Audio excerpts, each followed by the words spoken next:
मध्य प्रदेश में आज सुबह 11 बजे शिवराज मंत्रिमंडल का विस्तार होगा। इसमें ज्योतिरादित्य सिंधिया के समर्थकों का मंत्री बनना तय माना जा रहा है। शिवराज सरकार के मंत्रिमंडल विस्तार में 27 नए चेहरों को जगह मिल सकती है। बताया जा रहा है कि ज्योतिरादित्य सिंधिया के 10 समर्थकों को मंत्री बनाया जा सकता है। बीजेपी के संभावित नामों में यशोधरा राजे सिंधिया, मोहन यादव, भूपेंद्र सिंह, विश्वास सारंग, गोपाल भार्गव समेत कई और चेहरों को मंत्री बनाया जा सकता है। तो वहीं सिंधिया के समर्थकों में महेंद्र सिंह सिसोदिया, इमरती देवी, प्रद्युम्न सिंह तोमर, प्रभुराम चौधरी समेत 10 लोगों को मंत्रिमंडल में जगह मिल सकती है। मध्य प्रदेश विधानसभा में कुल 230 सदस्य हैं और इस लिहाज से ज्यादा 35 विधायक मंत्री बन सकते हैं। इस वक्त मुख्यमंत्री शिवराज समेत कुल 6 सदस्य मंत्रिमंडल में हैं, यानी 29 मंत्रियों की जगह अभी खाली है। तो आज शिवराज कैबिनेट का विस्तार होगा। आपको बता दें अभी शिवराज समेत 6 सदस्य हैं और कौन कौन शामिल हो सकते हैं ये शिवराज सरकार के संभावित मंत्रियों की लिस्ट भी आपको दिखा रहे हैं। विश्वास सारंग इसमें शामिल हैं, विजय शाह को भी मिल सकती है कैबिनेट में जगह, तो वहीं अरविंद भदौरिया को भी किया जा सकता है शामिल। रमेश मेंदोला भी इस लिस्ट में शुमार हैं। उषा ठाकुर को भी जगह मिल सकती है। विष्णु खत्री को भी दिया जा सकता है मौका कैबिनेट में शामिल होने का। यशपाल सिसोदिया भी शामिल हो सकते हैं। गोपाल भार्गव को मिल सकती है जगह। तो वहीं सिंधिया समर्थक भी इसमें शामिल रहेंगे। करीब 10 विधायकों को, सिंधिया समर्थक 10 विधायकों को जगह मिल सकती है। मनोज शर्मा इस वक्त हमारे साथ, हमारे सहयोगी जुड़ गए हैं। मनोज, कौन कौन शामिल हो सकता है और क्या तस्वीर स्पष्ट रूप से निकलकर सामने आ पा रही है? जो दो बातें कही गई थी, जो केंद्र की तरफ से पार्टी केंद्रीय संगठन की तरफ से बीजेपी ने कहा था कि जो मंत्रिमंडल मध्य प्रदेश में बनाया जाए, क्योंकि आगे 24 सीटों पर उपचुनाव होने हैं, तो उसमें क्षेत्रीय राजनीतिक और जातिगत संतुलन को सख्ती के साथ उसमें अपनाया जाए। तो उसका नतीजा सामने है, क्योंकि कई बार ऐसे मंत्री जो थे जो पिछली बार 10 साल तक 15 साल की बीजेपी के राज में लगातार मंत्री रहे, तो उनको सबको ड्रॉप किया जा रहा है, उनका पत्ता काटा गया है। उसके अलावा उनमें जो लोग आए हैं सामने, उनमें जैसे भूपेंद्र सिंह है, वो शिवराज सिंह चौहान के काफी करीबी माने जाते हैं, उनका नाम है। विश्वास सारंग का नाम है। लेकिन उसके अलावा कई नए लोगों को तरजीह मिली है। मिसाल के तौर पर विष्णु खत्री, ये नए लोग हैं, बीजेपी के नए चेहरे हैं। भोपाल के पास 82 या 300 विधायक हैं। तो ऐसे इसके अलावा जो 12 सीट है, क्योंकि पार्टी के सामने एक बात बिल्कुल साफ है कि ज्योतिरादित्य सिंधिया के साथ जो भी वादे किए गए थे जब कमलनाथ की सरकार गिराई गई थी, और उसमें जो तय किया गया था कि अगली सरकार जो बनेगी उसमें सिंधिया के कितने लोग होंगे, तो ज्योतिरादित्य सिंधिया के उन तमाम लोगों को आज मंत्रिमंडल में जगह मिल जाएगी।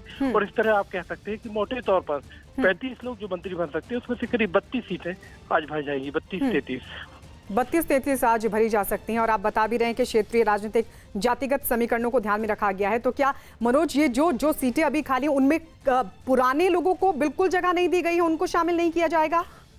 पुराने लोगों को जगह मिली है, जैसे भूपेंद्र सिंह, कुछ नाम है, भूपेंद्र सिंह, विश्वास सारंग, विजय शाह, गोपाल भार्गव, पार्टी के नेता प्रतिपक्ष थे, काफी चर्चा चली, लंबा डिस्कशन हुआ। गोपाल भार्गव को विधानसभा अध्यक्ष बनाया जा सकता है, लेकिन वो कद्दावर चेहरे हैं सागर के, बुंदेलखंड के, और सागर की सुर्खी सीट पर उपचुनाव होना है। तो पार्टी की नजर में जो भी मंत्री बनाए गए हैं, उसमें इस बात का खास तौर पर ख्याल रखा गया है कि कहीं असंतोष उस जगह पर पैदा ना हो जहां पर पार्टी के लिए उपचुनाव में सामने जाना, और वो असंतोष पार्टी को महंगा पड़ सकता था। इसलिए गोपाल भार्गव को भी मंत्री बना दिया गया है।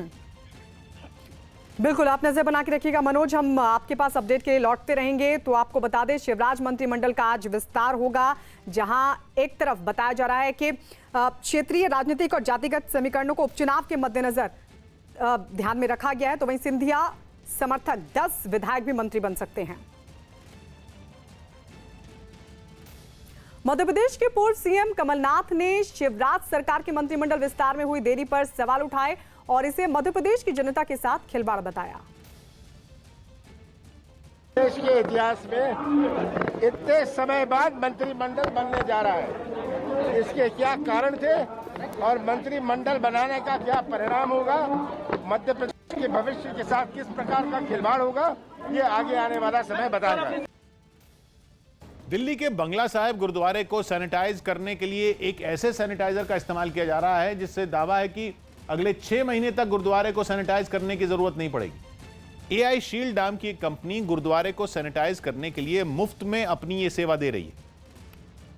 जिसका दावा है कि अगर उसकी तकनीक के जरिए चीजों को सैनिटाइज किया जाए तो अगले 6 महीने तक सैनिटाइज करने के झंझट से छुट्टी मिल जाएगी। लोग इस खास सैनिटाइजर से भरी हरे रंग की मशीन से बंगला साहिब गुरुद्वारे के चप्पे चप्पे को सैनिटाइज करते नजर आए। रेलिंग, दीवारें, यहाँ तक कि वॉशरूम को भी सैनिटाइज किया गया। कंपनी के बिजनेस डायरेक्टर ने बताया कि ये कोई आम सैनिटाइजर नहीं, ये चीजों की सतहों पर एक कोटिंग बना देता है जो जानलेवा कीटाणुओं से बचाने के लिए सुरक्षा कवच का काम करती है। किसी भी तरह के bacteria, virus, pathogen, mould, fungi, जो भी छोटे छोटे माइक्रो ऑर्गेनिजम्स होते हैं उनको एकदम से न्यूट्रलाइज कर देती है। बताया गया कि ये सैनिटाइजर दरवाजों के हैंडल, मोबाइल फोन और घरों में इस्तेमाल होने वाली कई चीजें सैनिटाइज कर सकता है।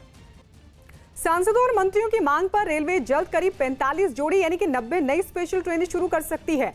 बताया जा रहा है कि मंजूरी के लिए गृह मंत्रालय को ट्रेनों की लिस्ट भेज दी गई है।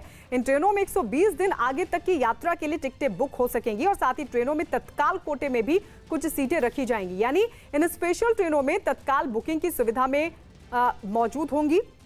इन स्पेशल ट्रेनों में सफर करने के लिए भी रेलवे की तरफ से कोरोना से बचाव के लिए जारी दिशा निर्देशों का पालन करना पड़ेगा। लेबनान की राजधानी बेरूत में सरकार के कामकाज के तरीके से नाराज लोग एक बार फिर सड़कों पर उतर आए। महंगाई, कालाबाजारी और बिजली कटौती पर लोगों का गुस्सा एक बार फिर भड़क उठा और वो सड़कों पर उतरकर हंगामा करने लगे। प्रदर्शनकारियों ने कूड़ेदानों और टायरों को एक जगह पर इकट्ठा कर उनमें आग लगा दी और रास्ते को बंद कर दिया। आगजनी की वजह से कई लोग वहीं फंसकर रह गए।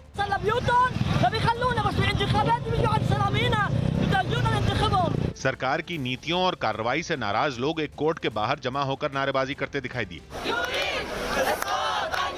प्रदर्शनकारी हाथों में देश का झंडा और पोस्टर लिए अपना विरोध जताते नजर आए। कई लोगों ने तो तालियां बजाकर अपने गुस्से का इजहार किया। लोग कोर्ट के अंदर न घुस सके, इसके लिए वहां पर पहले ही बड़ी संख्या में पुलिस वालों को तैनात कर दिया गया। नाराज लोगों ने पहले हुए प्रदर्शनों के दौरान गिरफ्तार किए गए लोगों को भी छोड़ने की मांग की।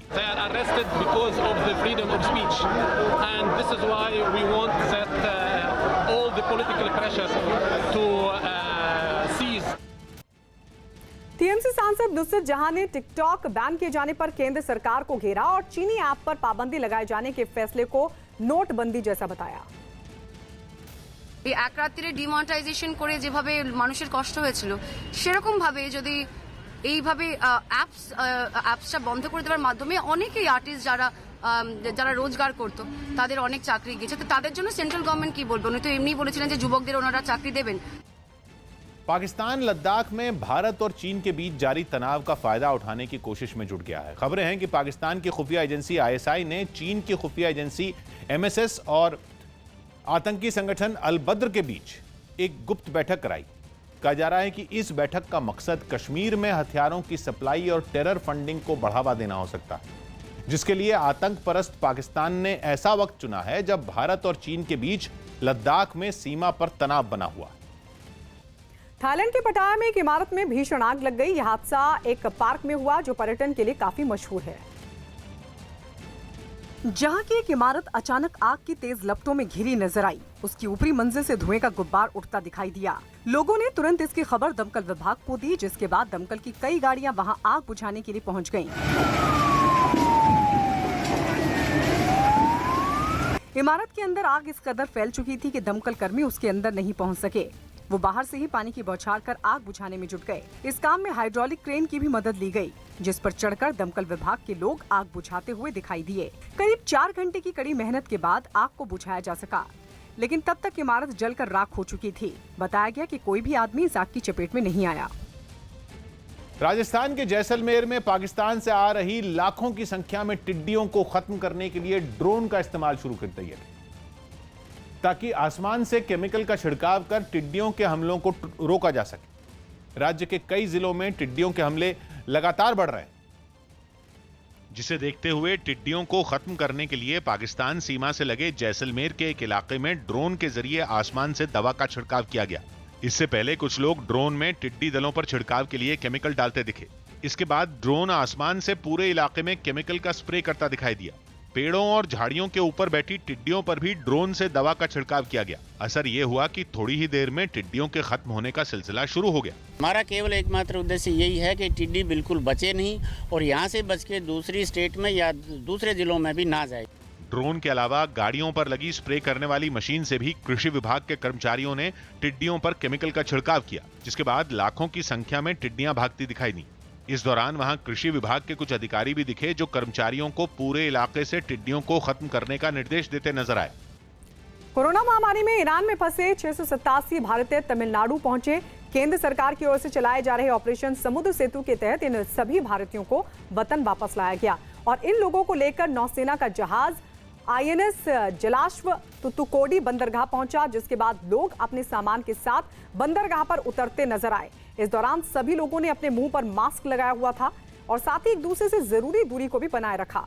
कोरोना महामारी में फंसे सभी 687 लोग 25 जून को ईरान से चले थे। सोशल मीडिया पर जिन वायरल वीडियो के आधार पर फिल्म कलाकार जावेद हैदर के सब्जी बेचने का दावा किया गया, वो दरअसल टिकटॉक पर मशहूर होने के लिए बनाए गए वीडियो थे। आमिर खान के साथ गुलाम और सलमान खान के साथ दबंग 3 जैसी फिल्मों में काम करने वाले जावेद हैदर ने सब्जी के ठेले के साथ टिकटॉक पर कुछ वीडियो बनाए थे, जिसके बाद सोशल मीडिया पर लॉकडाउन में उनकी आर्थिक हालत बिगड़ने का किस्सा छा गया। और इस सब की शुरुआत हुई इस वीडियो से, जिसे टीवी कलाकार डॉली बिंद्रा ने भी ट्वीट किया और लिखा कि लॉकडाउन में जावेद हैदर को सब्जी बेचने के लिए मजबूर होना पड़ा। दुनिया में रहना है तो काम कर प्यारे, हाथ जोड़ सबको सलाम कर प्यारे। टिकटॉक पर बनाए गए इस वीडियो में जावेद हैदर सब्जी का ठेला चलाते नजर आए। एक शख्स उनसे टमाटर लेता हुआ भी दिखा। कुछ और वीडियो में भी जावेद हैदर सब्जी बेचते नजर आए। सच मेरे यार है, बस वही प्यार है, जिसके बदले में कोई तो प्यार दे। इन वीडियो को देखकर सोशल मीडिया पर लोगों ने जावेद हैदर की तंगहाली के कयास लगाने शुरू कर दिए। अफवाह इतनी ज्यादा फैल गई कि जावेद हैदर को सफाई देनी पड़ी। मेरी वाइफ ने कहा तुम एक काम करो, वो गाना जो है सब्जी के ठेले पे बनाओ। मैं सब्जी भाजी नहीं बेचता हूँ, ये मैं सिर्फ टिकटॉक के लिए किया हूँ। जावेद हैदर ने बताया कि लॉकडाउन के दौरान टाइम पास करने के लिए उन्होंने टिकटॉक पर वीडियो बनाना शुरू किया था, लेकिन उन्हें कुछ खास पसंद नहीं किया गया। ऐसे में लोगों का ध्यान खींचने के लिए उन्होंने सब्जी का ठेला पकड़ लिया। सच्चाई पता चलने के बाद डॉली बिंद्रा ने भी ट्वीट किया कि जावेद हैदर सब्जी नहीं बेच रहे हैं। रूस के राष्ट्रपति व्लादिमीर पुतिन को 2036 तक सत्ता में बने रहने का मतदाताओं का समर्थन मिला है। ज्यादातर मतदाताओं ने संविधान में उस बदलाव को मंजूरी दे दी जिसके तहत व्लादिमीर पुतिन 2036 तक रूस के राष्ट्रपति बने रहेंगे। और इस संविधान संशोधन बिल पर हुई वोटिंग में लोगों ने बढ़ चढ़कर हिस्सा लिया। चुनाव अधिकारियों के मुताबिक 72% लोगों ने संविधान संशोधन का समर्थन किया। हालांकि हफ्ते भर चली वोटिंग में वोट डालने वालों पर दबाव बनाने समेत कई और शिकायतें भी सामने आईं। करीब 2 दशकों से रूस की सत्ता पर काबिज 67 साल के व्लादिमीर पुतिन का मौजूदा कार्यकाल 2024 में खत्म होगा।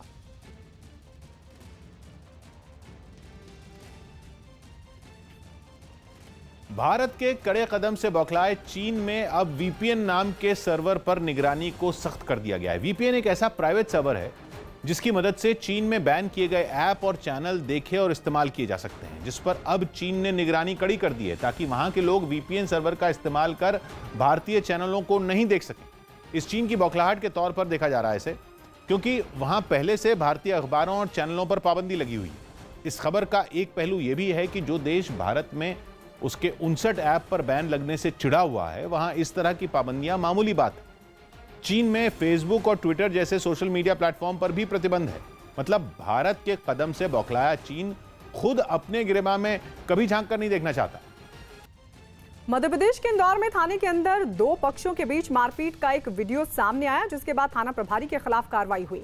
बताया गया कि दोनों पक्षों के बीच जमीन का विवाद था, जिसे लेकर एक पक्ष थाने पहुंच गया और इसकी खबर लगते ही दूसरे पक्ष के लोग भी थाने पहुंच गए और हंगामा शुरू कर दिया। देखते ही देखते दोनों पक्ष के लोग आमने सामने आ गए और थाने के अंदर ही एक दूसरे से मारपीट करने लगे। इस बीच वहां मौजूद पुलिस वाले बीच बचाव की कोशिश भी करते दिखे, लेकिन उन लोगों पर इसका कोई असर नहीं हुआ और वो पुलिस के सामने ही एक दूसरे पर लाठियां बरसाते रहे। इस हंगामे में करीब 6 लोग घायल हो गए। रूस के कैमचटका में जंगलों में लगी आग तेजी से फैलती जा रही है। भयंकर आग ने जंगल के एक बड़े हिस्से को अपनी चपेट में ले लिया और वो अब तेजी से रिहायशी इलाकों की ओर बढ़ रही है। खतरे को देखते हुए आग बुझाने के काम में प्रशासन ने पूरी ताकत झोंक दी। इस काम में हेलीकॉप्टरों को भी लगाया गया। सामने आई एक तस्वीर में एक हेलीकॉप्टर एक नदी से पानी भरकर ले जाता दिखाई दिया। इसके अलावा दमकल की गाड़ियां भी जंगल की ओर जाती नजर आईं। बीच जंगल में दमकल कर्मी आग पर पानी की बौछार करते दिखे। हालांकि लगातार कोशिशों के बाद भी जंगल से आग की लपटें उठती दिखाई दी और आग से निकलने वाला धुआं भी चारों तरफ फैला नजर आया। Нашего федерального резерва тушат лесные пожары и устраняют чрезвычайные ситуации. उत्तर प्रदेश के गाजियाबाद में एक फैक्ट्री में भीषण आग लग गई। बताया गया कि इस फैक्ट्री में बड़े पैमाने पर गत्ते भरे हुए थे जिनमें ये आग लगी और ये इतनी तेजी से फैली कि इसने कुछ ही देर में फैक्ट्री के एक बड़े हिस्से को अपनी चपेट में ले लिया, जिसके बाद वहां से आग की तेज लपटें उठने लगीं। फैक्ट्री की खिड़कियों से भी ऊंची ऊंची लपटें उठती नजर आईं। खबर लगते ही फायर ब्रिगेड की 8 गाड़ियां वहां पहुंच गईं और आग बुझाने की कोशिश में जुट गईं। लेकिन आग इतनी फैल चुकी थी कि उस पर काबू पाना इतना आसान नहीं था। दमकल कर्मचारी लपटों पर लगातार पानी की बौछार करते रहे। कई घंटों की मेहनत के बाद आग पर काबू पाया जा सका। ममता सरकार की चेतावनी के बावजूद किराया बढ़ाए बगैर प्राइवेट बस ऑपरेटर कोलकाता में गाड़ी चलाने को तैयार नहीं है। इससे बंगाल सरकार और बस मालिकों के बीच तनातनी बढ़ गई। किराया नहीं बढ़ाए जाने से नाराज होकर जॉइंट काउंसिल ऑफ बस सिंडिकेट ने सोमवार से अपनी बस सेवा पूरी तरह बंद कर दी। हालांकि कुछ प्राइवेट बसें तो चलीं, लेकिन उनकी संख्या बहुत कम होने की वजह से लोगों को बसों का घंटों इंतजार करना पड़ा, जिससे वो परेशान नजर आए। केवल सीट के हिसाब से यात्रियों को बिठाने की मजबूरी के बाद डीजल की लगातार बढ़ती कीमत से बस मालिकों की यूनियन किराया बढ़ाने पर अड़ी दिखी। मुख्यमंत्री कोशिश कर रही है कि प्राइवेट बसें जो हैं वो सड़क पर उतरें, लेकिन ये पेट्रोल और डीजल की बढ़ती कीमतें वो जो बस चालक हैं उनको बसों को सड़क पर उतारने से रोक रही है। हालांकि मुख्यमंत्री ममता बनर्जी ने बस मालिकों को हर महीने 15,000 रुपए की मदद का भरोसा दिया, लेकिन इससे उनका दिल नहीं पसीजा। इससे नाराज मुख्यमंत्री ने जबरन बसें चलाने की चेतावनी दे डाली। Law will take its own course, government बसगुलो चलावे। सरकार के तेवरों पर बीजेपी ने ममता बनर्जी पर धमकी की राजनीति करने का आरोप लगाया। मुझे लगता नहीं कि सरकार बहुत ज्यादा आंतरिक है, व्यवस्था को ठीक करने के लिए केवल राजनीति कर रही है। झारखंड के कोडरमा में बम बनाने के सामान के साथ 4 लोग गिरफ्तार। झारखंड के कोडरमा इलाके में गाड़ियों की चेकिंग के दौरान 2 लोग बम बनाने के सामान के साथ गिरफ्तार किए गए। उत्तर प्रदेश के मथुरा में पुलिस ने सोशल मीडिया पर फर्जी आईडी बनाकर लोगों से ठगी करने वाले गैंग का पर्दाफाश करते हुए 4 लोगों को गिरफ्तार किया। दिल्ली के छावला इलाके से पुलिस ने 2 बदमाशों को मुठभेड़ के बाद गिरफ्तार कर लिया। एमपी के सागर में ड्यूटी पर तैनात वन विभाग के सुरक्षाकर्मी से 8 बदमाशों ने मारपीट की। पुलिस ने अज्ञात हमलावरों के खिलाफ मामला दर्ज किया।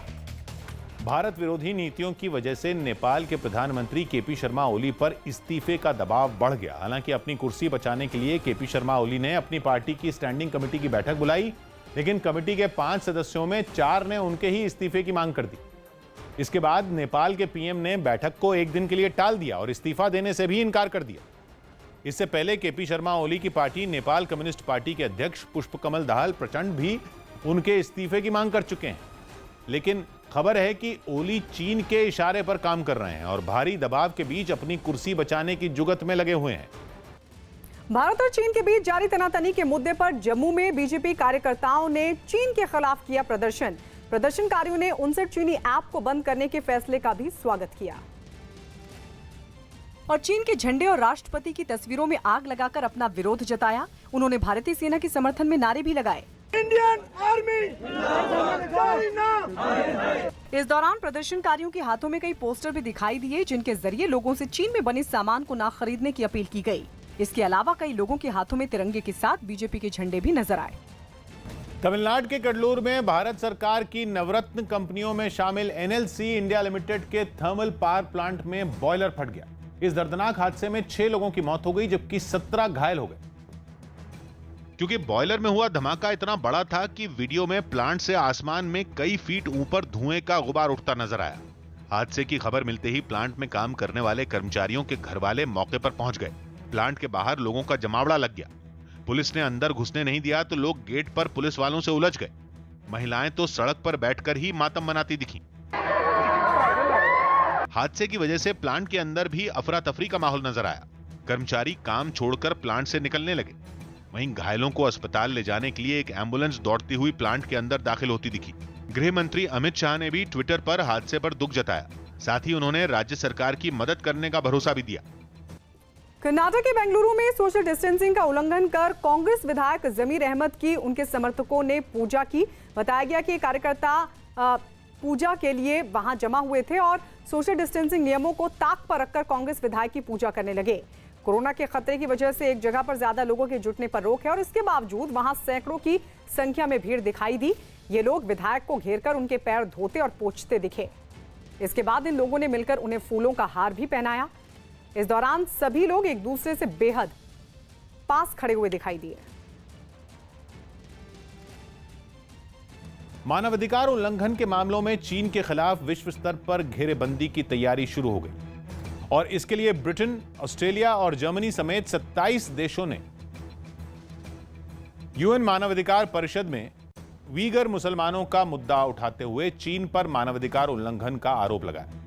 साथ ही सभी देशों ने चीन से आरोपों की जांच के लिए यूएन मानवाधिकार परिषद की एक बैठक को वहां जाने देने की अपील भी की एक टीम को भी वहां जाने की अपील की। आरोप है कि चीन ने शिनजियांग प्रांत में वीगर मुसलमानों की आबादी को नियंत्रित करने के लिए कुछ कठोर कदम उठाए हैं, जिसके तहत चीनी सरकार वीगर मुसलमानों को गर्भ धारण नहीं करने के लिए मजबूर कर रही है और यह सिलसिला पिछले 4 साल से चल रहा है। इससे पहले चीन पर कोरोना मरीजों के इलाज के लिए वीगर मुसलमानों के शरीर से अंग निकालने के भी आरोप लगे थे। अमेरिका के आयोवा में रंगभेद का विरोध कर रहे प्रदर्शनकारियों ने वहां की गवर्नर की कार को रोकने की कोशिश की। बताया गया कि प्रदर्शनकारी इस मुद्दे पर सरकार और प्रशासन से बातचीत करना चाहते थे और जैसे ही उन्हें वहां की गवर्नर की कार जाती हुई दिखाई दी, वो लोग उसके सामने पहुंच गए। उनमें एक प्रदर्शनकारी तो बिल्कुल कार के रास्ते में खड़ा हो गया, जिस वजह से उसकी कार से टक्कर भी हो गई। हालांकि जब कार उस प्रदर्शनकारी से टकराई उस वक्त वो धीरे हो चुकी थी, इसलिए उसे कोई चोट नहीं लगी। जिसके बाद गवर्नर के सुरक्षाकर्मी प्रदर्शनकारियों को वहां से हटाते हुए दिखाई दिए। इस बीच गवर्नर की कार वहां से निकल गई। इस घटना पर प्रदर्शनकारी और भड़क गए। उन्होंने सरकार के खिलाफ अपना प्रदर्शन और तेज कर दिया। जम्मू कश्मीर के राजौरी में सेना के जवानों ने घुसपैठ की बड़ी साजिश को नाकाम कर दिया। सेना के सूत्रों के मुताबिक सुबह करीब 5 बजे हथियारबंद आतंकियों का एक दल LOC पर राजौरी के पास देखा गया। उन्हें देखते ही जवानों ने फायरिंग शुरू कर दी और बचने के लिए आतंकियों ने भी कुछ गोलियां चलाईं। बताया गया कि सेना की कार्रवाई में घुसपैठ की कोशिश कर रहे आतंकियों में एक मारा गया, जबकि बाकी आतंकी डर के मारे अंधेरे में वहां से भाग खड़े हुए। राजौरी में पिछले 1 महीने के अंदर सेना ने चौथी बार घुसपैठ की बड़ी कोशिश को नाकाम किया। दिल्ली की आजादपुर मंडी में सोशल डिस्टेंसिंग की अनदेखी कर लोग खरीदारी करते हुए दिखाई दिए। वहां सुबह सुबह ही लोगों की भारी भीड़ जुट गई, जो एक दूसरे से दूरी बनाए रखे बिना खरीदारी करने में मशगूल दिखे। इस दौरान ज्यादातर जो लोग थे वो दूसरों से बेहद पास खड़े होकर सामान खरीद रहे थे और उसे घर ले जाते हुए भी दिखाई दिए। इस भीड़ में कई लोग ऐसे भी थे जिन्होंने अपने मुंह को मास्क तक से नहीं ढका था।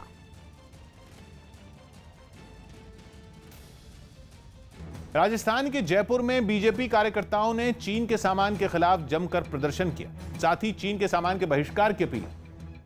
गलवान में चीन की कायराना हरकत के बाद देश भर में चीन के खिलाफ गुस्सा थमने का नाम नहीं ले रहा।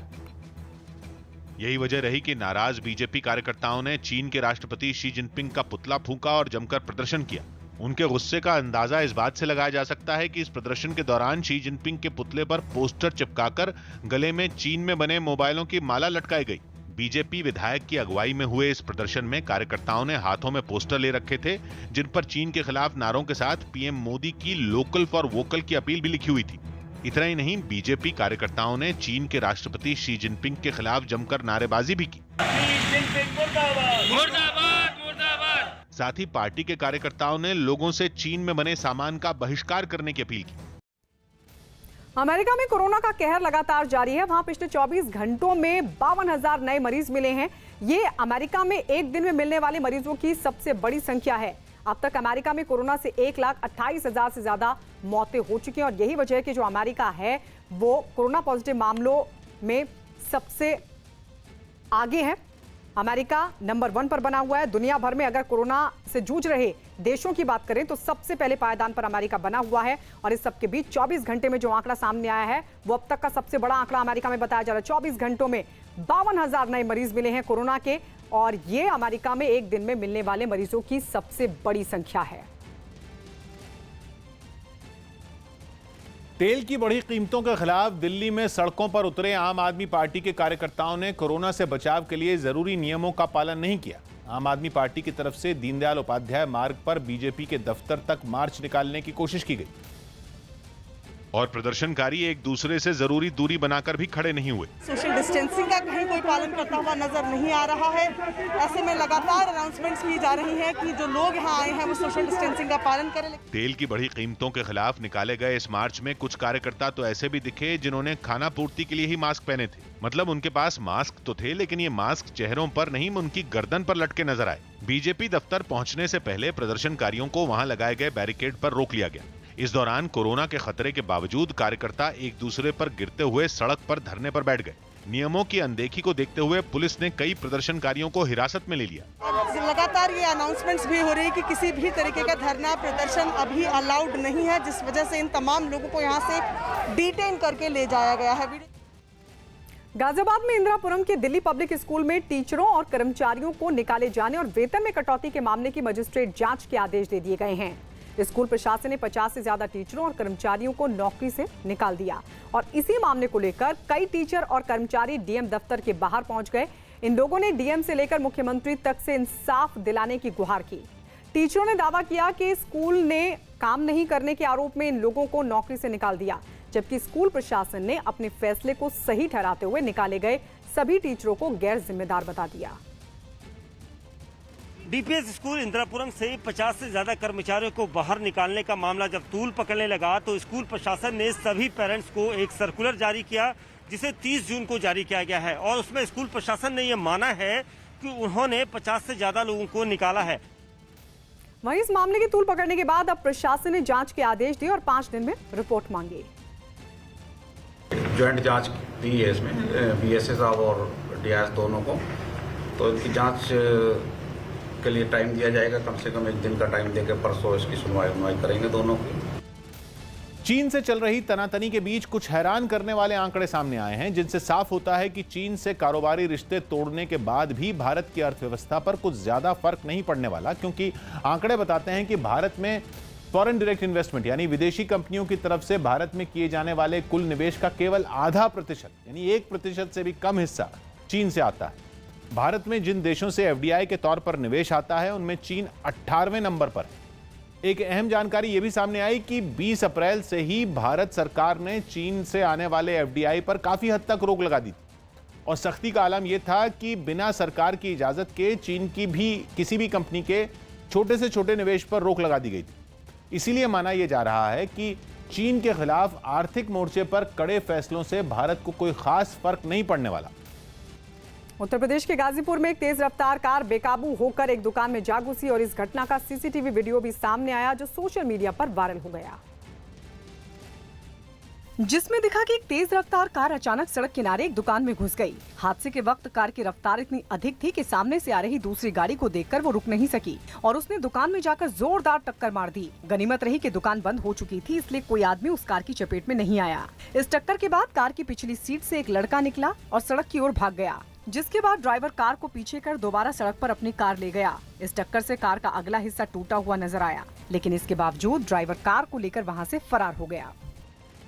तेल की बढ़ी कीमतों के खिलाफ आम आदमी पार्टी ने दिल्ली में बड़े पैमाने पर विरोध प्रदर्शन और मार्च निकालकर केंद्र सरकार का विरोध जताया। ये प्रदर्शन ऐसे वक्त में हुए जब बीजेपी राजधानी में पेट्रोल डीजल के बढ़े दामों के लिए दिल्ली की आम आदमी पार्टी सरकार को जिम्मेदार बता रही है। मतलब दिल्ली में तेल की बढ़ी कीमतों पर सियासी घमासान जारी है, क्योंकि दोनों पार्टियां इस पर एक दूसरे को घेर रही हैं। आम आदमी पार्टी ने इस पर दिल्ली में कई जगहों पर प्रदर्शन किए। मंगोलपुरी में तो एक स्कूटर की सांकेतिक रूप से अर्थी तैयार की गई और प्रदर्शनकारी इस अर्थी को अपने कंधों पर लेकर तेल की बढ़ी कीमतों का विरोध जताते नजर आए। बीजेपी मंगोलपुरी में हुए इस प्रदर्शन की कमान पार्टी विधायक राखी बिरला ने संभाली। पेट्रोल डीजल की बढ़ी कीमतों का विरोध जताने के लिए प्रदर्शनकारी एक गाड़ी को भी रस्सी से खींचते हुए नजर आए। आम आदमी पार्टी ने तेल के बढ़े दामों के लिए केंद्र सरकार को जिम्मेदार बताया। मतलब पार्टी का कहना है कि इसके लिए दिल्ली सरकार बिल्कुल भी जिम्मेदार नहीं है। कोरोना महामारी के दौरान जो आर्थिक तौर से लोगों की कमर टूटी है, उस पर ये एक और जो है मार केंद्र सरकार की, हम लोग इसे कहेंगे। और तेल की बढ़ी कीमतों पर बीजेपी और आम आदमी पार्टी में सियासी घमासान जारी है और दोनों पार्टियां इसके लिए एक दूसरे को जिम्मेदार बता रही हैं। बीजेपी इस मुद्दे पर दिल्ली सरकार को इसलिए घेर रही है क्योंकि केजरीवाल सरकार ने 6 मई को पेट्रोल डीजल पर वैट बढ़ा दिया था सरकार की तरफ से डीजल पर वैट 17% से बढ़ाकर 30% कर दिया गया था, जबकि पेट्रोल पर भी वैट को 27% से बढ़ाकर 30% करने का फैसला लिया गया। बीजेपी की दलील है कि डीजल पर वैट बढ़ने से ही दिल्ली में पहली बार डीजल पेट्रोल से महंगा हो गया। लेकिन आम आदमी पार्टी इसके लिए केंद्र सरकार को जिम्मेदार बता रही है, क्योंकि तेल कंपनियां पिछले 1 महीने में कई बार पेट्रोल डीजल की कीमतों में इजाफा कर चुकी। पिछले 24 घंटों में महाराष्ट्र में कोरोना के 5,500 से ज्यादा नए मरीज मिले हैं, जिसके बाद वहां मरीजों की कुल संख्या 1,80,000 को पार कर गई है। वहीं एक दिन में महाराष्ट्र में कोरोना की वजह से 198 लोगों की मौत हो चुकी है। महाराष्ट्र में कोरोना से मरने वालों का आंकड़ा 8,058 तक जा पहुंचा है। तो वहीं पूरे महाराष्ट्र की अगर बात करें तो कुल 4,938 पुलिस वाले कोरोना पॉजिटिव हैं, जबकि 7 पुलिस वालों की मौत हो चुकी है। इसी बीच बीएमसी ने अपने सभी कर्मचारियों और अधिकारियों के लिए 100% उपस्थिति अनिवार्य कर दी है और साथ ही 6 जुलाई से बायोमेट्रिक अटेंडेंस भी शुरू करने का आदेश दिया है। उधर नागपुर की सेंट्रल जेल में 44 कैदी कोरोना पॉजिटिव पाए गए हैं।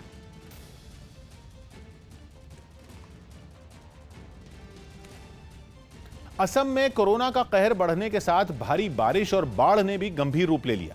राज्य के 23 जिलों में आई बाढ़ में लाखों लोगों के प्रभावित होने के साथ काजीरंगा नेशनल पार्क के निचले इलाकों में भी पानी भर गया, जिससे कई जानवरों की मौत हो गई। गुवाहाटी में तो बाढ़ ने लोगों को नई मुसीबत में डाल दिया। कोरोना की वजह से वहां 2 हफ्ते के लिए लॉकडाउन लागू है, लेकिन बाढ़ लोगों का इम्तिहान ले रही है। वहां से आई तस्वीरों में दूर दूर तक पानी भरा हुआ नजर आया। एक तस्वीर में तो कुछ बच्चे भगोनों को नाव की तरह इस्तेमाल करते प्रभावित इलाकों से निकलने की कोशिश करते दिखे।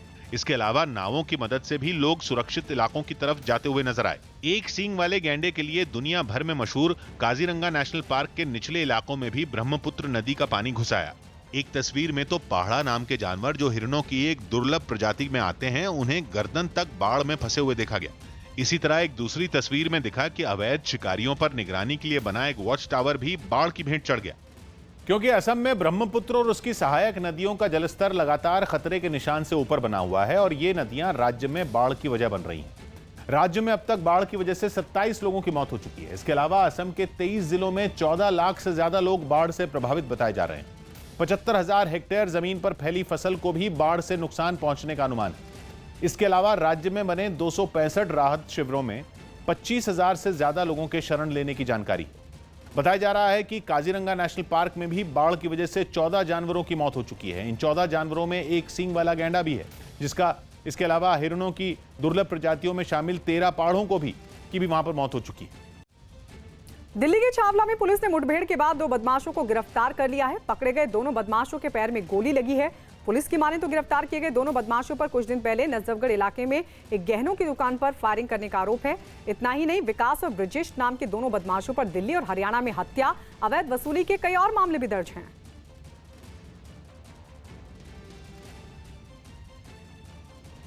हांगकांग में चीन के विवादित कानून के खिलाफ प्रदर्शन कर रहे एक प्रदर्शनकारी को गिरफ्तार कर लिया गया। वहां चीन के राष्ट्रीय सुरक्षा कानून के तहत होने वाली पहली गिरफ्तारी है। इस कानून को चीन ने कल ही मंजूरी दी थी, जिसके बाद कई लोग इस कानून के विरोध में सड़कों पर उतर आए। ये लोग हांगकांग में ब्रिटिश शासन के खत्म होने की 23वीं सालगिरह पर वहां जुटे थे, लेकिन नए कानून का हवाला देते हुए पुलिस ने इन लोगों को इकट्ठा होने से रोक दिया। यही नहीं, पुलिस ने सख्ती बरतते हुए प्रदर्शनकारियों को वहां से खदेड़ दिया, जबकि एक आदमी को वहीं पकड़ लिया गया। इस आदमी को हांगकांग में आजादी की मांग करने वाले पोस्टर रखने और चीन के खिलाफ नारेबाजी करने के जुर्म में गिरफ्तार कर लिया गया। बिहार के सासाराम में झरने में आई बाढ़ में 2 लोग फंस गए, जिन्हें बाद में सुरक्षित निकाल लिया गया। यह हादसा उस वक्त हुआ जब झरने के पास कई लोग पिकनिक मनाने के लिए पहुंचे थे। तभी तेज बारिश की वजह से झरने में बाढ़ आ गई और उसके बीच 2 लोग उसमें फंस गए। जिस जगह वो लोग फंसे थे वहाँ पानी का बहाव इतना तेज था कि वो लोग किनारे तक पहुँचने की हिम्मत नहीं जुटा सके। झरने में पानी का स्तर लगातार बढ़ने से उन लोगों की घबराहट भी बढ़ रही थी। हालांकि किनारे खड़े कुछ लोग उन्हें हिम्मत देते हुए दिखाई दिए। बताया गया कि प्रशासन की टीम के पहुंचने से पहले आसपास के लोग उनकी मदद के लिए पहुंच गए। हालांकि पानी की तेज धार से उन्हें काफी परेशानी हुई, लेकिन कड़ी मेहनत के बाद आखिरकार दोनों को बचा लिया गया। हम लोगों ने कोशिश किया, एफर्ट किया, प्रशासन भी किया, पब्लिक ने भी किया, दोनों को एफर्ट से हम लोगों को बचा लिया गया। कांग्रेस महासचिव प्रियंका गांधी को उनका लोधी एस्टेट का सरकारी बंगला खाली करना होगा। इसके लिए आवास और शहरी मामलों के मंत्रालय की तरफ से उन्हें एक नोटिस जारी किया गया। इस नोटिस में लिखा है कि प्रियंका गांधी की एसपीजी सुरक्षा हटाकर Z+ सुरक्षा कर दी गई है, जिसमें सरकारी बंगले का प्रावधान नहीं है। मंत्रालय की दलील है कि ऐसा कोई प्रावधान नहीं होने की वजह से प्रियंका गांधी को लोधी एस्टेट का सरकारी बंगला खाली करना होगा। इसके लिए उन्हें 1 महीने का समय दिया गया है। नोटिस में लिखा है कि अगर 1 महीने में बंगला खाली नहीं किया गया तो उन पर जुर्माना लगाया जाएगा। 21 फरवरी 1997 को लोधी एस्टेट का 35 नंबर सरकारी बंगला प्रियंका गांधी को मिला था। प्रियंका गांधी को बंगला खाली करने के आदेश पर कांग्रेस के नेता रणदीप सुरजेवाला ने केंद्र सरकार पर निशाना साधा। और मोदी जी, आपका और आदित्यनाथ जी का विचलन भरा तरीका पूरा देश जानता है, क्योंकि प्रियंका गांधी जी उत्तर प्रदेश में सक्रिय हैं और भाजपा की सरकार के कारनामों को बार बार उजागर करती है। अब तो सरकार इतनी गिर गई कि प्रियंका गांधी जी के मकान को खाली करवाने का नोटिस दे दिया। प्रियंका गांधी इंदिरा गांधी की पोती हैं, राजीव गांधी की बेटी हैं। न प्रियंका गांधी और न कांग्रेस नेतृत्व इस प्रकार के फर्जी नोटिसों से डरने वाला। एक नहीं 100 मकान खाली करवाइए, परंतु इस देश की आवाज बनने से आप हमें रोक नहीं सकते। कांग्रेस नेता रणदीप सुरजेवाला के साथ साथ कांग्रेस के नेता अधीर रंजन चौधरी ने भी इस मामले को लेकर केंद्र सरकार पर निशाना साधा और ट्वीट कर उन्होंने क्या लिखा, आइए आपको बताते हैं। उन्होंने लिखा, भारतीय जनता पार्टी की प्राथमिकता लद्दाख में अहम जगहों पर कब्जा करने वाले और हमारे जवानों को मारने वाले चीन के घुसपैठियों को मार भगाने की जगह प्रियंका गांधी को बंगले से निकालना ज्यादा जरूरी है। कांग्रेस और गांधी परिवार के साथ लड़ाई करने की बजाय कोरोना और चीन के खिलाफ लड़ें।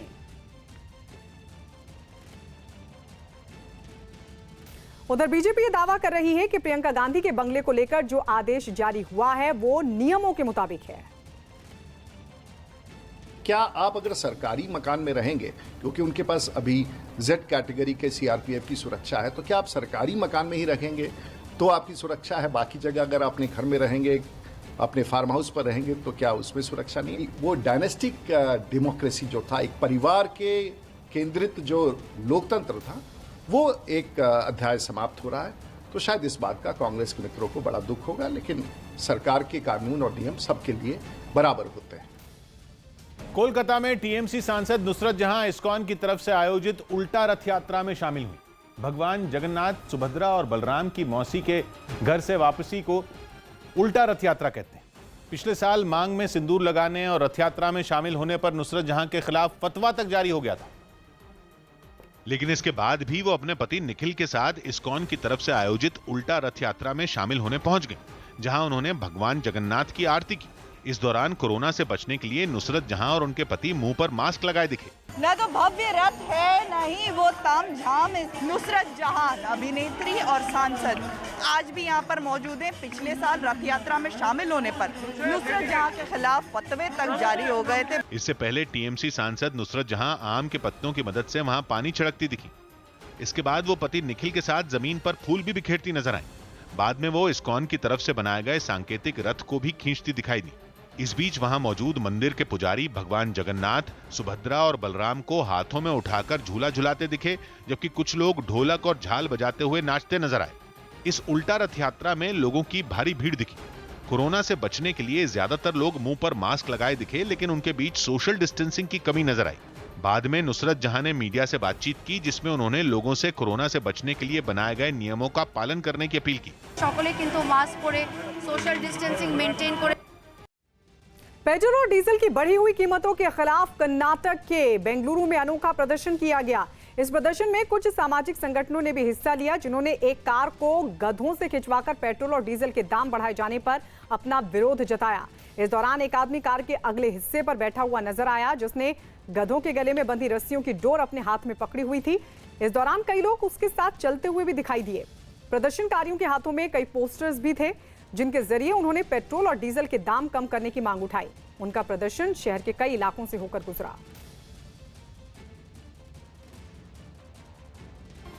रेलवे ने निजीकरण की तरफ बड़ा कदम बढ़ाते हुए प्राइवेट कंपनियों को यात्री ट्रेनें चलाने का न्योता दिया। खबर है कि 109 रूट पर यात्री ट्रेनें चलाने के लिए रेलवे ने प्राइवेट कंपनियों को न्योता दिया और रेलवे की इस पहल से करीब 30,000 करोड़ रुपए के निवेश की संभावना है। रेलवे के मुताबिक इसका मकसद भारतीय रेल में नई तकनीक का विकास और ट्रेनों की मरम्मत के खर्च में कटौती करना भी। साथ ही रेलवे का दावा है कि प्राइवेट कंपनियों के आने से रोजगार के अवसर भी बढ़ेंगे।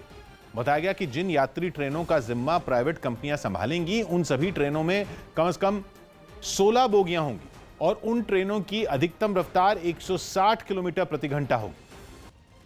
अमृतसर में कांग्रेस के कार्यकर्ताओं ने तेल के बढ़े दामों का विरोध किया।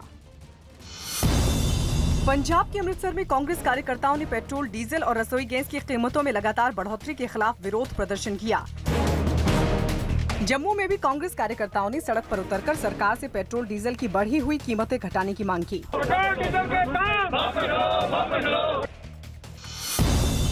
ब्राजील के फ्लोरियानोपोलिस शहर में आई तेज आंधी से कई मकानों को नुकसान हुआ। छत्तीसगढ़ के कवर्धा में पुलिस ने करीब 150 किलो गांजे के साथ 2 तस्करों को गिरफ्तार किया।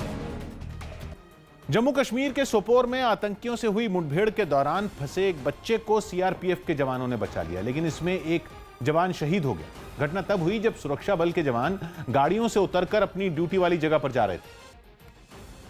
तभी पास की एक मस्जिद में छिपे आतंकियों ने सीआरपीएफ के जवानों पर फायरिंग शुरू कर दी। इसके बाद जवानों ने भी मोर्चा संभालते हुए आतंकियों को जवाब देना शुरू किया। मिलिटेंट्स ने जो कि पहले से वहां मौजूद थे मस्जिद के अंदर, और उन्होंने पोजीशन लेके रखा था पहले से ही। जैसे ही हमारी पार्टी डिबोर्ड हुए हैं गाड़ी से, तो मिलिटेंट्स ने अंधाधुंध फायरिंग किया है। इस मुठभेड़ में वहां से गुजर रही एक गाड़ी भी फंस गई और फिर गोली लगने से ड्राइवर की मौत हो गई। लेकिन जवानों के हाथ पांव तब फूल गए जब उन्हें उस आदमी के शव के पास एक छोटा बच्चा घूमता दिखाई दिया। सबसे बड़ा डिस्टर्बिंग हमारे लिए ये था कि जब हमने एक छोटा बच्चा देखा, 2-2.5 साल के करीब जो है, वो इर्द गिर्द घूम रहा है। और मीनवाइल जो है, जैसे ही हम पहुंचे उस वक्त भी काफी फायरिंग वहां से अपोजिट साइड से आ रही थी। इसके बाद बड़ी मुश्किल से जवानों ने मुठभेड़ में फंसे बच्चे को बचाया। बाद में उसे सुरक्षित जगह ले जाया गया। इस बच्चे का एक वीडियो भी सामने आया जिसमें वो लगातार रोता दिखाई दिया, जबकि सुरक्षा बल के जवान उसे चुप कराने की कोशिश करते रहे।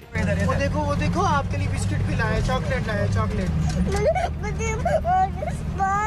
मामू के पास लेके जाएंगे। वहीं इस घटना के बाद पूरे इलाके को सुरक्षा बल के जवानों ने घेर लिया और आतंकियों की तलाश में सर्च ऑपरेशन चलाया गया। कोरोना के बढ़ते खतरे को देखते हुए चुनाव आयोग ने बिहार चुनाव को लेकर आदेश जारी किया है। चुनाव आयोग के मुताबिक बिहार चुनाव में पोलिंग बूथ की संख्या बढ़ाई जाएगी और साथ ही एक पोलिंग स्टेशन पर 1000 से ज्यादा मतदाताओं को जाने की इजाजत नहीं होगी।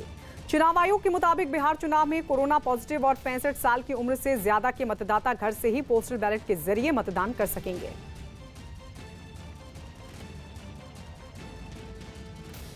लद्दाख में चल रहे सीमा विवाद के बीच भारत ने चीन को एक और झटका दिया। सरकारी टेलीकॉम कंपनी बीएसएनएल और एमटीएनएल ने अपना 4G टेंडर रद्द कर दिया, जिसमें चीनी कंपनियां भी निवेश करना चाहती थी। अब नए सिरे से टेंडर जारी किया जाएगा और उसमें चीनी कंपनियों की भागीदारी नहीं होगी।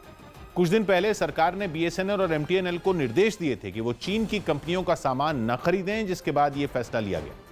बताया गया कि नए टेंडर में मेक इन इंडिया के तहत भारत की टेक्नोलॉजी को बढ़ावा देने पर जोर दिया जाएगा। कोरोनिल विवाद पर स्वामी रामदेव ने एक बार फिर अपना पक्ष रखा। उन्होंने दावा किया कि आयुष मंत्रालय को भी उन्होंने यही बताया कि कोरोनिल कोरोना के इलाज की दवा नहीं है। आयुष मंत्रालय ने कहा कि कोविड मैनेजमेंट के लिए पतंजलि ने काम किया, उसको हम अप्रोप्रिएट कह रहे हैं। तो इसमें मैनेजमेंट शब्द का प्रयोग किया गया, इसमें ट्रीटमेंट शब्द का प्रयोग नहीं किया गया। कोलकाता में बीजेपी सांसद और बंगाल बीजेपी के अध्यक्ष दिलीप घोष की गाड़ी पर कुछ लोगों ने हमला कर दिया। इस हमले में दिलीप घोष की गाड़ी का शीशा टूट गया। बीजेपी ने इस हमले का आरोप टीएमसी पर लगाया। और घटना की जो तस्वीरें सामने आई, उनमें एक तस्वीर में एक आदमी दिलीप घोष को धक्का मारने की कोशिश करता दिखा। सुरक्षा कर्मी उन्हें घेर कर खड़े थे, इसलिए दिलीप घोष को इस हमले में कोई चोट नहीं आई। हंगामा कर रहे लोगों ने बीजेपी सांसद की सुरक्षा में तैनात जवानों से भी उलझने की कोशिश की। इस हंगामे के दौरान उनकी गाड़ी का साइड वाला शीशा भी तोड़ दिया गया। दिलीप घोष ने टीएमसी कार्यकर्ताओं पर हमला करने का आरोप लगाया। গ্রামের বাজারে আমি চা খেতে গেছিলাম, কর্মীদের মারা হয়, ফুল কারো কারো ফোনও কেড়ে নেওয়া হয়েছে। दिल्ली में पिछले 24 घंटों में कोरोना के 2442 नए मरीज मिले हैं, जिसके बाद वहां कुल मरीजों का आंकड़ा 90,000 के करीब जा पहुंचा है। दिल्ली में एक दिन में कोरोना से 61 मरीजों की मौत हुई है। अब तक दिल्ली में कुल 2803 लोगों की मौत हो चुकी है, जबकि पिछले 24 घंटों में दिल्ली में कोरोना के कुल 1644 लोग ठीक भी हो चुके हैं। अगर जांच की बात करें तो अब तक दिल्ली में कुल 5,51,708 लोगों के टेस्ट किए जा चुके हैं।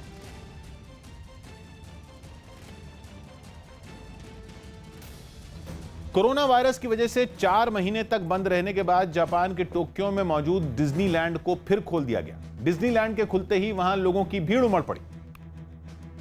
रास्ते के दोनों तरफ खड़े कर्मचारी वहां पहुंचने वाले लोगों को देखकर हाथ हिलाते नजर आए। कुछ लोग डिज्नी के मशहूर कार्टूनों की वेशभूषा में नजर आए, जिन्होंने वहां घूमने आए लोगों का स्वागत किया। डिज्नीलैंड के खुलते ही वहां पहले की तरह चहल पहल लौटने लगी। इस दौरान बड़ी तादाद में लोग वहां घूमते नजर आए। सबसे ज्यादा खुशी तो बच्चों के चेहरों पर नजर आई। हालांकि कोरोना की वजह से वहां पूरी सावधानी भी बरती गई। लोग एक दूसरे से जरूरी दूरी बनाए रखें, इसके लिए फर्श पर पेंट से निशान बनाए गए।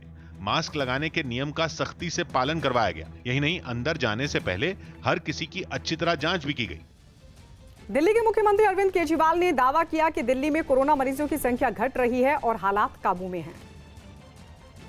मरीजों की संख्या आज की डेट में दिल्ली में दिन ब दिन बढ़ने की बजाय कम होती जा रही है। कोरोना से ठीक होने वालों की संख्या दिन ब दिन बढ़ती जा रही है। आज से 1 महीना पहले लगभग 38% मरीज ठीक हुए थे। आज दिल्ली के 67% मरीज ठीक हो गए हैं। दिल्ली सरकार ने जिस बारात घर को अस्पताल में बदला, उसमें कोरोना के मरीजों का इलाज शुरू हो चुका है। लोकनायक जयप्रकाश अस्पताल से जुड़े इस बारात घर में कोरोना के मरीजों के इलाज के लिए किस तरह की तैयारियां की गई हैं और नए बदलाव के बाद यहां मरीजों का किस तरह इलाज किया जा रहा है, ये जानने के लिए न्यूज़ 18 इस अस्पताल में पहुंचा। तो अस्पताल में मरीजों की हालत और सुविधाओं पर नजर रखने वाले डॉक्टर राघव ढींगरा से न्यूज़ 18 की मुलाकात हुई। आइए हम दिखाते हैं कि आखिर किस तरीके से बैंक्वेट हॉल को अस्पताल में तब्दील कर दिया और किस तरीके से वहां पर मरीजों को रखा जा रहा है। बारात घर से अस्पताल में बदल चुके इस अहाते का पहला कमरा कंट्रोल रूम में बदला नजर आया। बताया गया कि मरीजों की हालत पर नजर रखने के लिए यहाँ हर वक्त डॉक्टर तैनात रहते हैं। ये हमारा एक कंट्रोल रूम है। हम बेसिकली मैनेज करते हैं इनसाइड स्टाफ को और बाहर के स्टाफ को आपस में कोऑर्डिनेशन के लिए। इस कमरे के दूसरी तरफ शीशे का एक बड़ा दरवाजा ऐसी जगह पर नजर आया जहां से कोरोना वार्ड का हर हिस्सा दिखाई पड़े। ड्यूटी पर मौजूद डॉक्टर शीशे के इस दरवाजे से वार्ड और मरीजों की हर हलचल पर नजर रखते दिखे। वार्ड के अंदर 2 मरीज शतरंज खेलते दिखाई दिए। शतरंज और लूडो जैसे खेलों के अलावा मरीजों का मन बहलाने के लिए टीवी तक का इंतजाम नजर आया। वार्ड के अंदर डॉक्टर और दूसरे स्वास्थ्य कर्मी पीपीई किट यानी कोरोना से बचाव वाले कपड़ों में मरीजों की देखभाल करते दिखे। हर बिस्तर के पास पंखे और ऑक्सीजन का इंतजाम भी दिखाई दिया। बताया गया कि इस अस्पताल से अब तक 5 मरीजों को छुट्टी मिल चुकी है, जबकि 25 का इलाज जारी है। दावा किया गया कि किसी मरीज की सेहत ज्यादा बिगड़ने पर उन्हें फौरन LNJP अस्पताल भेज दिया जाता है। अगर लगता है पेशेंट सीवियर हो रहा है तो we transfer the patient to Loknayak hospital.